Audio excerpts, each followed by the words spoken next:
اکثر لوگ کامل فقیر ڈھونڈتے ہیں. میرے ایک صاحب آئے نا، کہنے لگے کامل درویش ڈھونڈ رہا ہوں. میں نے کہا جب تک تم کسی کو کامل نہیں مانو گے تب تک تمہیں کامل کوئی نہیں ملے گا. کامل ماننا پڑتا ہے، ڈھونڈنے سے کوئی کامل نہیں ملے گا. اور یہ جو سالک ہوتا ہے، جو اللہ کی محبت معرفت الہی پانے کے لیے تڑپتا ہے، اس کے اخلاص تک منحصر ہے، کیونکہ دینے والی ذات اللہ کی ہے. اگر شیخ چاہے اور اللہ نہ چاہے تو قطعاً فیض نہیں مل سکتا. فیض ملے گا اللہ کی بارگاہ سے. اللہ نے وسیلے ذرائع بنائے لیکن ملے گا اللہ کی بارگاہ سے،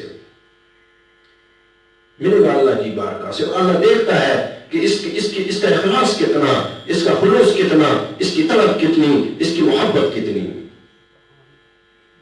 ہم کبھی گندے برتن میں دودھ نہیں ڈالتے، اور فیض الہی یہ دودھ سے زیادہ قیمتی ہے. جب دل کا برتن گندا ہے، اس میں کہاں سے فیض الہی ہے؟ جب 20-30 روپے 40-50 روپے کلو بکنے والا دودھ ہم گندے برتن میں نہیں ڈال سکتے، تو دل کے گندے برتن میں فیض الہی داخل کرنا چاہتے ہیں. نہیں، پہلے دل کو صاف کر دو، پہلے حاصل تواضع اختیار کر لو.